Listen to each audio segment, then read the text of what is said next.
this is like the last scheduled recording of the year, Dustin. Yeah, look at that. We made it. We're I know, barely. Yeah, man, we decided to formally take some time off this year. So, if you're listening to this, I'm releasing this fairly soon. So, there's still plenty of stuff that's coming that Dustin and I have already pre-recorded and set up. So don't you worry your pretty little heads about it.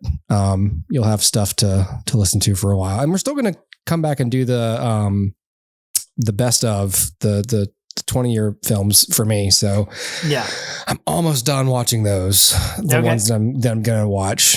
Sure. I'll tell you one that's not on the list, but I'm just wondering, Kellen, have either of you ever seen The Squid and the Whale? I have not. It's like the seminal like Noah Baumbach film. Mm-hmm. And it's got like a really good cast. It's like, what's his face? Hold on.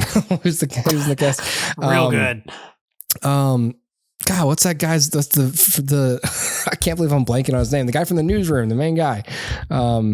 Jeff Daniels. Yeah, Jeff Daniels, Laura Linney, and Jesse Eisenberg. They're all in that movie. Okay. And it's like a really good movie about like two writers who get divorced, and like Jeff Daniels is like really like arrogant, and like it's just it's everyone's really good, and then the movie just ends and you're like, okay. Like I was loving it until it just sort of abruptly ends. Yeah, it's like what you picture when people run out of money. It's just like, and then we just never finished the film.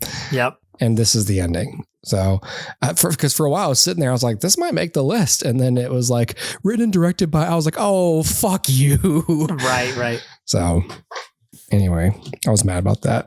That's how we're going to start tonight, is mad.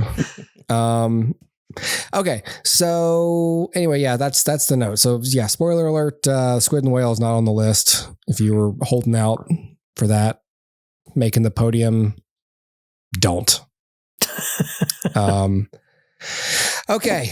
All right. So let's go ahead. The main event tonight that we're all talking about is one battle after another. Yeah. What I'm doing here is I'm creating a closed circuit. Ooh. Very important to keep your cap shunted like this so you don't accidentally detonate your charge. Don't stop. I want you to create a show. This is an announcement on revolution.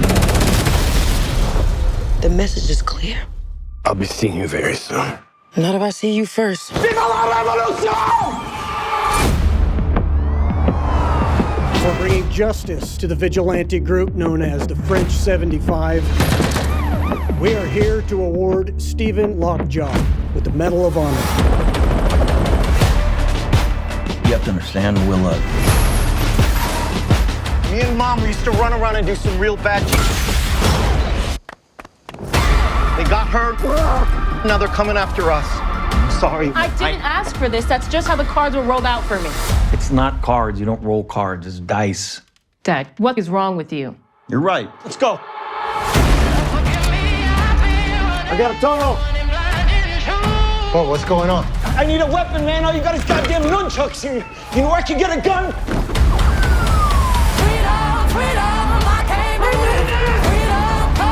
I wanted to protect you from all your mom's stuff, from all my stuff, even though I know that's impossible. Guess this is the end of the line. Not for you.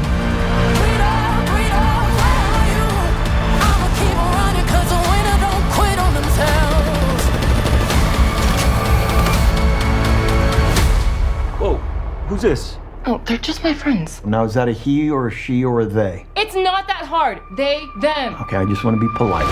Keep running, jumping the aqueducts, fire hydrants and hazardous smoke alarms on the back of us. But mama, don't cry for me, rap for me, try for me, live for me, breathe for me, sing for me. Yo, say it. Say it, baby. Love you, Bob. Love you too.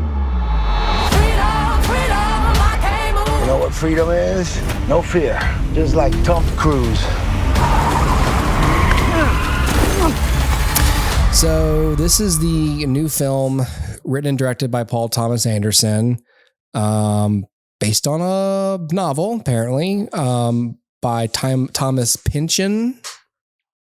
Who I think he did a film of one of his works already. It was oh my god, Inherent Vice. Yes. Yeah. So the movie stars Leonardo DiCaprio, Sean Penn, Benicio del Toro, Regina Hall, Tiana Taylor, and Chase Infinity. And it's the movie about it's an action thriller, but it's about a man who used to be like a revolutionary who has to rescue his daughter, basically. Mm-hmm. So yeah, I saw this last week, I guess, or I don't know. It doesn't matter. You're listening to this in like it's October, so who knows? But yeah, I saw this a little while back. October. So I may be the one that has mixed feelings about this, because to me, this one came out with like a lot of hype, a lot of acclaim, universal acclaim, because all I kept hearing was how amazing this movie is. Yeah. And I didn't experience that. To me, like, it started out really, really great. The fuck are you doing? Don't hear that? That's in theater audio of Hooper to Paul Thomas Anderson. What the fuck is this? The cat just like ran into the piano. That's a first. I want you to play that back, because you said piano exactly like Goofy. Into the piano. Into the piano. I can't even Maxie. I can't even pretend to do it. You just did it perfectly. Into the piano. The piano. He went, oh, gosh. That must have hurt. You okay? Tiptoes. Anyway, so yeah, I think it started out really great, and then it just kind of got really chaotic for me, at least. I kind of found myself just kind of wondering what the film was trying to say the whole time. And then like I eventually just sort of settled into their premise that it's just okay, let's just think of this as a family drama set within the world of what I kept thinking of as domestic terrorism. Because when the movie starts, you're like, oh, they're like protesters. And then like, there's like kidnapping and guns and fireworks and murder. And you're like, oh, okay, well, this is all right. This is domestic terrorism. Yeah. I think the movie, it's one of those movies that I think like it's vegetables, like we talk about, like it's good for the medium. It's good that this movie was made, and it's good that it was made the way it was made. I hope it does well for the sake of the art form. I'm looking at the budget, and it's much larger than I thought. It's like 175 million, and so far it's made 53. So we got a while to go there, but as far as recommending it, it's not a strong one for me. It's a light one. Because I think the performances are really great. I think everyone's really good in this. I think Leo DiCaprio is great. Again, I think Sean Penn's really great. It's funny. Didn't expect that from this at all. And I think you get an open and shut story with closure, which doesn't always happen. It's fucking Squid and the Whale. So it just didn't knock my socks off. But if you're on the fence, matinee, you want to go see something, it's cool. It's just something I didn't know beforehand. And obviously I figured it out during, but I was talking to somebody who was like, I'm not going to go see that movie because it's 3 hours long. And the first person I thought of was Kellen, because I was like, oh, I wonder if, and so when Kellen said he hadn't seen it, I was like, I wonder if Kellen looked at the runtime and decided not to go for this. So anyway, those are my thoughts. So I guess, Kellen, what about you? Well, I'll just say at the beginning, I would recommend. I wasn't blown away by it. Some people I saw people saying like best action movie of the decade, and like it's so weird because I wouldn't call this an action movie, at least in the. And maybe that's on me for assuming that the genre should be more like the kind of dumb action. This was action packed. I just wouldn't classify it as more than like a drama, like a thriller, maybe. Would you call like The Departed an action movie? No. Yeah. So like, anyway, so I didn't know what to expect going in, because I was like, Paul Thomas Anderson doing like an action movie. What is that going to look like? And so while I was watching it, for the first 40 minutes, I was like, that's not what this is. And so like I had to change my frame and mindset within the runtime of the movie. And I will just say, like, in summation, I me, these days, if a movie goes over 2 hours without doing enough to show why, I get so impatient with it. I could be liking something and I go, they get me to a point where I go, no, I can't do this anymore. This sucks the more that you keep playing this out. So I started feeling the runtime towards the end, but it wasn't and we're hitting the 2 hour mark and let's count from here. It was, I didn't really think about it until there were about 15 minutes left in the film. And from that point, I saw some things as dragging, and in hindsight was like, you could remove this, or this sequence got a little bit too much time. So I started doing some like back criticism of the film. Sure. I really liked it. I think it was really expertly directed. I have thoughts on the score, which I'll save and maybe when we widen the conversation. I think my largest criticism of it's similar to you, Connors. I didn't know what it was trying to say about the themes that it immersed its characters in.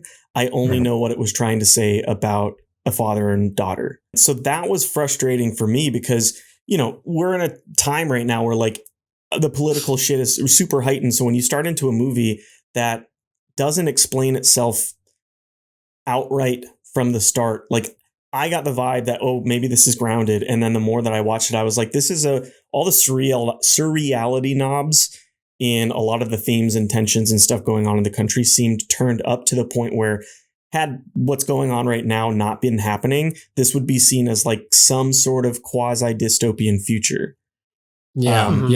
So I felt like it was not telling me what I wanted to know so I could plot moralities of characters. I felt like the movie was treating the mother like she was just awful, basically. Like, they're a revolutionary movement that's nonviolent, and then she shoots a security guard in the head. And like, so the movie cast her aside as like a villain. And so there was a little bit of confusion at the end of why they would want a sweet saccharine moment with this woman who wasn't present. And like, so I think as soon as you turn off those knobs and you judge the characters by like what's important to them in the moment, a father, as flawed as he may be, trying to save his daughter is going to be the good guy on the spectrum of gray when the actual bad guy is doing his best to cover up his like past so that he can make it in with white supremacist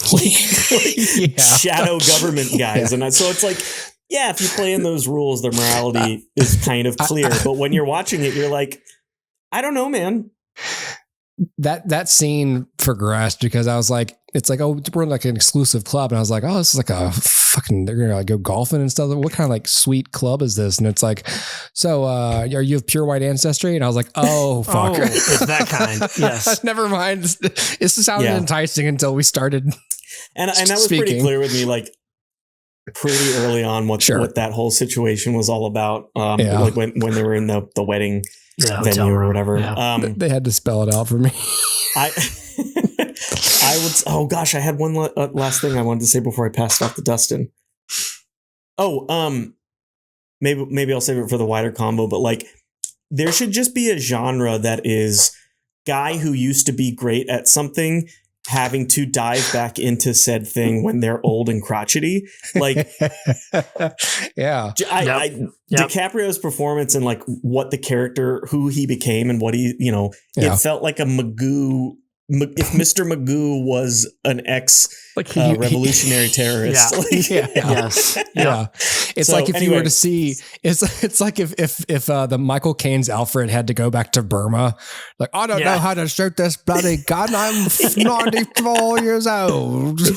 But I really think the movie was all about the performances as well. I didn't get to talk about those, but big recommend in terms of, I do love this guy's, catalog of filmmaking. And I will say that I was thoroughly entertained, even if I have critiques of messaging and themes. I want to add to that. I'll second that. I was entertained. I was just kind of like, I couldn't track things that were important for me to track. And that was frustrating on a personal level, but some people may get through this movie just purely on the plot, because the plot is entertaining. It doesn't really have any slow points. So no. In that sense, it's well done. So okie dokie, Dustin. Yeah, no, I pretty much agree with everything y'all have said. I mean, I think it's a well-made movie, and it's something that when I'm watching, I'm able to lose myself in and just be along for the ride.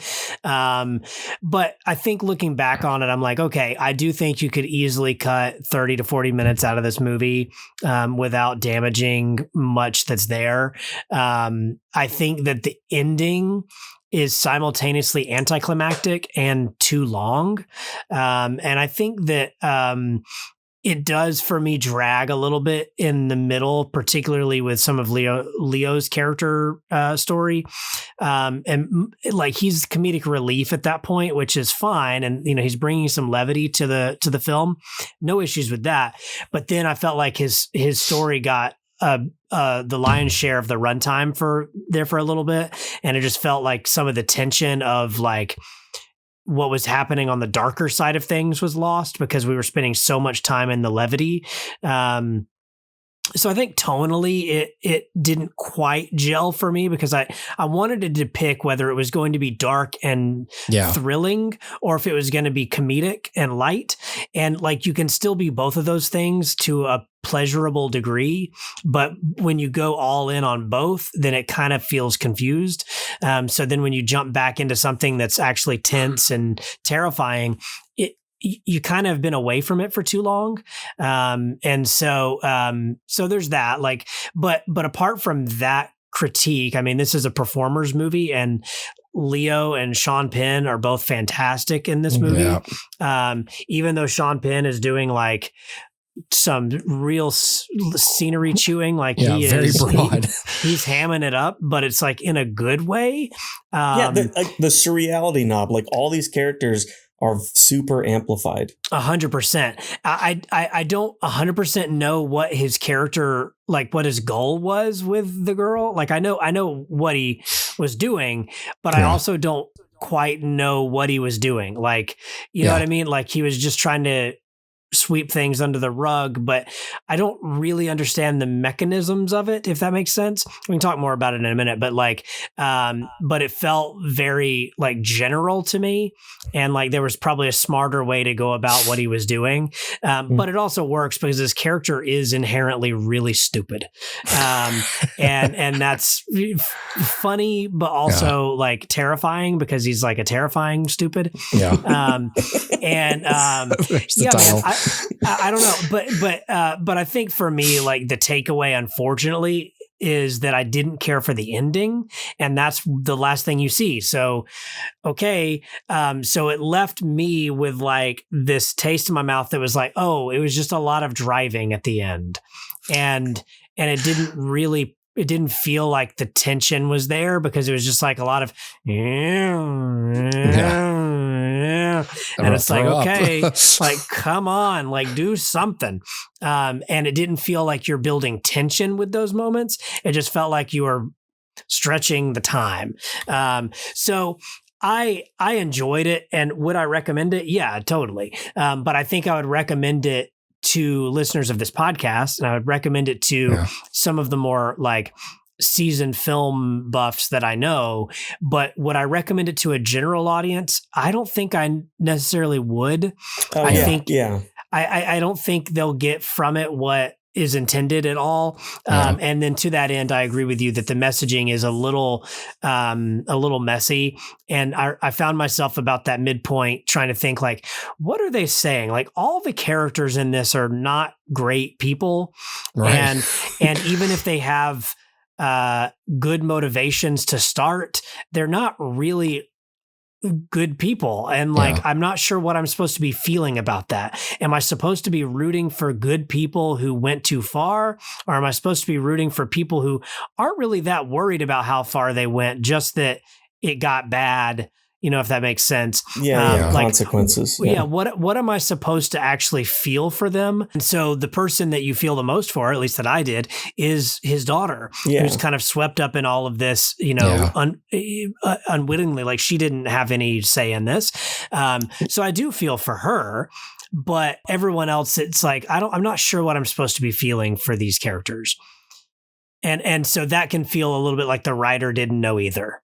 You can almost, or it wasn't important. Like, that's the thing. Sure. I'm like, is that not what he's trying to say? Right. There is an element to where you're like, to a degree, is this just about the world and in the allegiances that you're born into, like in general, and like how you don't choose who your parents are or the circumstances that you're born into. But it's like, that makes sense. It's just, how far through the movie are we before her character shows up?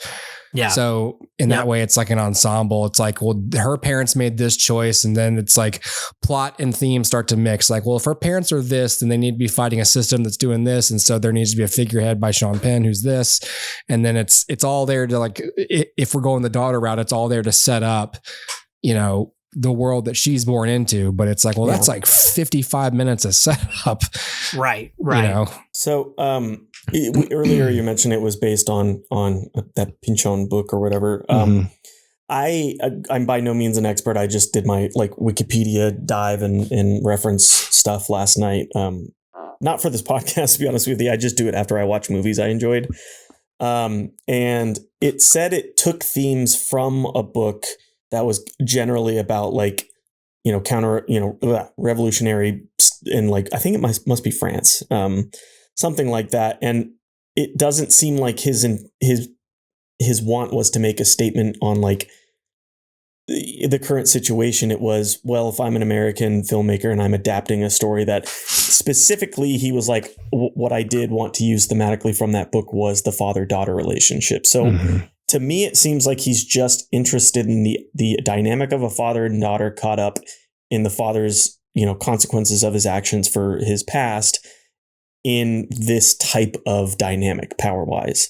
Yeah. And so, and I think that makes, I'm not excusing it, because I do think I would have loved more context, but it does seem like that's why he might be disinterested in actually saying anything about the causes that are on display. Sure. And I wonder if some of that's just because we are where we are in 2025, are we expecting this film to say more than it ever intended to say about stuff, Yeah, probably. And so it is kind of, it's weird to say hey, we're going to use what's happening today as a backdrop for this movie, but it's just a backdrop. Yeah. Right. Oh, okay. Yeah. Well, it's a backdrop for me too. It already was. What did you think of the score? I didn't really notice it, to be honest. Really? It's not coming to mind, I'll say. Oh, wow. Okay. I would say the same thing. I didn't really pay much attention to it. Okay. I actually have a lot to say about the score. Okay. And I can't tell if I love it or not. And I think it's that I love the parts of it that I love. And I was really surprised by some other choices. So it's a Johnny Greenwood thing. It's a Johnny Greenwood joint. And I'm a really huge Radiohead fan. So, somehow, even though I'm also a movie person, I've really just kind of missed the boat on knowing when a score is his in a film. And I honestly, right now, I know I've seen other films that he scored, but I couldn't tell you what they were. And now I'm really intrigued about going back and trying to re-listen to them, because there was some really cool stuff in this film that, obviously they're not Radiohead tracks, but they remind me of their novel way of trying to find, sounds to populate the soundscape while juxtaposing them next to real instruments and stuff. There's the scene where they're establishing their life 15 years later in but was it something cross? Backton Cross. Backton Cross. Yeah. And there's just this really out of tune, I assume, guitar doing a very unsettling finger string plucking. There were times, especially when they want a constant clip of action, or at least not letting your heart slow down while you're mostly doing these 1 or long tracking shots, handheld camera shots, and it's a very plucky peculiar, unsettling thing that wouldn't be far off in like a horror soundtrack. But I think the reason it probably fell by the wayside for you guys is that it was mostly disharmonious and not melodic in any kind of way. It was more percussive, but with tunage to it. Oh, this is coming back to me now. Yeah. And there was a lot, it really built up like during the car stuff. So Dustin, your critique about like those shots just went on too long and felt like it was padding it out. I agree to a certain extent where I was like, okay, I think we've done this a little too long. But I also liked the shots because like they were really like slow and meandering using that long lens, telephoto lens. But the tension stuff with the music is what I think was there for me. Okay, but sure. As often as I loved the stuff that was paired with like the high tension and like anxiety and stress inducing stuff, like Leo fleeing Backton Cross across the rooftops and stuff. Yeah. There were also just jarring and like way unexpected musical crescendos and stuff. Do you remember when Willa, spoilers, I guess, when Willa walks into that like monastery, like church hall to confront him or whatever, she stands there and like this freaking wall of sound, chorus and orchestra that was just so incredibly loud. I apparently was in a Dolby something theater extra charge at the Draft House and I didn't realize it. And man, that shit like rocked my fucking heart. Wow. And I was sitting there just like, oh my God. And it was a moment where anybody else editing or composing for this film, man found dead in D-Box. Like any other composer would go, this is a tense moment with our characters facing off. And then Johnny Green was just like lays his hands on the organ or something like that.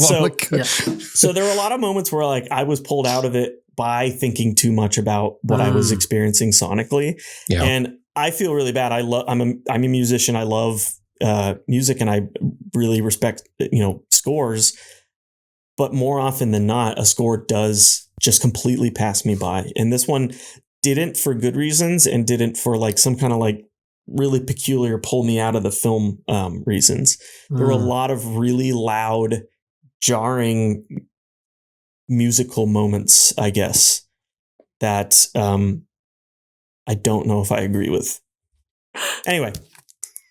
Interesting. Yeah, no, I don't remember feeling one way or another about the music. I remember it, but I also don't remember it, if that makes sense. When you started talking about it, it came back to me, especially like those oneers while Leo's with Benicio del Toro in like the apartments and everything. And because I remember thinking like, it's become like a thing, like since Birdman, if you're going to do a big oneer, your music has to be like percussive and jazzy and like discordant in that way. And I remember thinking it at the time and I forgot I thought that until you brought that up. I think it's because that can span a long amount of time because it's usually improvised. Yeah, sure. Right. And it's not like, I bet you someone's just sitting there the melody again, watching it while doing it. Yep. Right. Like a Foley studio, like just with bongos. Bomb. Right.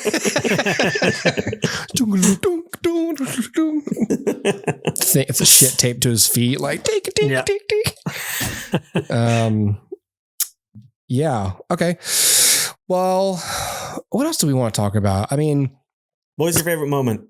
My favorite moment was the one that I felt the most tension in, which was when Leo receives the phone call and he can't remember the code. And he ends up having to escape the house as Sean Penn and the team come in. And that to me was the most tense and like taut I ever felt like the film was. And clever because it's, one of those, this is a trope too, but it's like, that idea of character, like unaware that the villain is creeping in. And then by the time the villain creeps in, we reveal that the main character is gone. Yeah. So it's that thing, but also like clever because he's not gone. He's just like a few steps ahead. Right. And so then, you've got all that plays out after that with him with his eyes all, messed up and he's on the phone again. And it's played for comedy too. Yeah. So it's both tense and comedic. And that really worked for me. It's just then they stayed in the comedy, I think, for a little too long. Yeah. But that's a great moment. It was a great like scene for like the whole like stop being a stickler about the password thing. But I also felt like this is good. I just wish it was in a movie where there was more of this, so that we could do something else here that didn't take as long. But yeah, I kind of liked how calm Benicio del Toro was during that whole scene, because for him, it's like, this happens to us all the time. It's not a big deal. Like, there's no reason to panic. Yeah. You know, his response when they were like, "You had anything to drink?" He's like, "I've had two little beers." Yeah, a few little beers. I also loved the scene at the end where Sean Penn. Well, so two scenes with Sean Penn. One is that weird underground bunker thing. Actually, no, Sean Penn wasn't in this, but it's like that. No. The higher ups of the Christmas organization, the Christmas Adventurers Club or whatever, and so I was watching that like, this is lunacy. Yeah. And so that sticks in my mind. And then also at the end when Sean Penn gets murdered in the office, and I was like, this is really great. Like, I love the reveal of his face all screwed up, and then I love him sitting in that office and looking up at the vent and then just dead. And that was great. It was a good payoff. Like, we talked about weapons recently and what a good like payoff, whether it worked or it didn't for different people. It was a payoff for the villain. And this, I felt like, was really cathartic. It's like, yeah, this is not a good dude. You knew that they were going to kill. Like, as soon as he's like, "Let me go show your office, buddy," I was like, "Oh, they're going to kill him." Yeah. Just the one guy. I just didn't know how they were going to do it. I was like, I was looking at that guy the whole time. I was like, is he going to pull out a pistol? Is he going to push him out the fucking window? I had a feeling they were gonna gas him, but what I was confused about is Sean Penn maybe he didn't know the guy, in the Izod fleece vest that they sent after him. Yes. So maybe he thought it was like someone in French 75 or something like that. But I was super confused. I was like, he's super trusting for a dude who just like got shot at while he was trying to cover up his tracks that they asked him, "Do you have any, dirty laundry or whatever?" Well, this is what I read into the subtext. Because where are they when that happens? They're in Mexico? No, they're in I think they're in Southern California. Yeah, I think so. All right. Here's why I read. You mean like, why does he roll down the window and that guy drives up next to him? No, just as like, why after that happened did he not suspect that maybe it was the Christmas Adventurers Club that tried to off him? Oh, yeah. So he's stupid. What it did at the end was made him feel more bumbling than he had ever been in the entire film. Sure. But I still enjoyed watching him die. Yeah.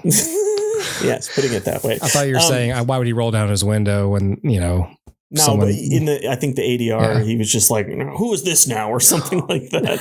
In my mind, it was like, for me, it was like, "Oh, there's another white guy. Oh, great." Like that's what I was thinking. I was like, he's like, "Oh, thank God, another white guy." The biggest laugh.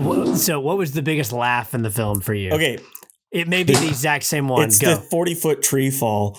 Do you remember that part where he's on the rooftops and he just Okay, yes. So all right. So I was at the draft house and like I was eating a chicken Caesar salad, and there are times when you have to look down, because even in the dark, you got to make sure you get your fork full of salad. You're eating your hand. So I was watching, he's falling after like Sensei's skateboarding students across the roofs. And I was like, cool. And they were showing enough shots of them going across roofs that I was like, I'm probably safe to look down. And I look up, and I don't know how they edited the actual cut to this shot, but I just look up maybe right when that shot started. And I went, I had like leaf on my lips still, and I was like, "Oh no!" Like audibly said it out loud, and my girlfriend was next to me, was like, "Jesus, like what you doing? Shut up!" And I was like, "Oh!" when they tased him was a good laugh too. Yeah. That was a good one. Also, the tree fall. They stitched that super well with whoever the stunt performer that did that, because I was looking for it. I was like, I can tell they're going to have him come up, and it's him, and you can't see any sort of switch. Yeah. It's somewhere on the ground is where they did it. for me, the biggest laugh in the theater, I think, was when Willa asks Sean Penn's character, "Why is your shirt so tight?" And then there's a beat, and he just goes, "I'm not gay." Yeah, just out of nowhere. I think that was it for me. The whole not a homosexual. The whole crowd in my theater started laughing at that part. Yeah. That was good. But yeah, man. No, I enjoyed the film, and I think that it's like I said, it's well made, and I do recommend it. So let me ask you this: are you likely to watch it again? Yeah, I would say. I mean, I'm not an immediate film rewatcher. I would say I would watch this one again the way that I would watch like There Will Be Blood. Oh, yeah, sure. yeah. Which I've seen that like 3 times, and I'm sure maybe in 15 years I'll have seen this 3 times. Sure. Yeah, it's one of those things where I liked it enough to where like it might be even better on rewatch, because then I'm just like fixing in on the stuff I really liked. Yep. And I don't have any more expectations about what the story is supposed to be. What's really interesting is that I feel like my initial reaction to like Licorice Pizza was pretty positive too, but I was like, yeah, I don't really ever feel like going back and rewatching that movie. Did you ever see it? No, I never saw it. Which one? Licorice Pizza? No. It's a coming of age, and like I think it's just there's a lot of better films in that category that I would go to first. Sure. Yeah. Anyway, it made me laugh when one of the Haim sisters gets shot in the head in this film, because she was the co-lead in Licorice Pizza. Gotcha. I think I would watch this again for sure. Like, maybe I'll fast forward a couple times, but I think I'd watch it again. Yeah, like on a filmmaking level, I would watch this for like a chase sequence or a like high tension, are they going to get me kind of, you know, type of thing. Yep. The moment where Leo's packing up to leave after she's arrested. Is it after she's arrested or after she flees? Whichever it is. And then he has to flee. Like that moment of like that was really tense for me too. Like you got the baby, you got to get all your things, say goodbye to everybody and get out of there real fast. That was a good moment. I think it was really tense too, because they started hunting all the other revolutionaries down, and just seeing whether they just, I mean, that one woman got shot like just on sight, like just walks out the door and gets shot. It's like, God, you have to be really make sure that's not the wrong person. That was the surreality knob being twisted on like the corruption levels of the government, in this situation. Yep. Like we're not at the point where federal agents are going to shoot somebody in the head on sight. Right. Yeah. I hope. But well, it depends on when we release this. Right. Yeah. Are we releasing this in 2 weeks or 3 weeks? Yeah. So I just didn't know the consequences for all the characters or justifications and stuff. So Yep. But yeah, good movie. Okay. All right. Well, that's one battle after another. Yeah. I almost said, good job, Paul F. Tompkins. Mr. Peanut Butter. Good job, Mr. Peanut Butter.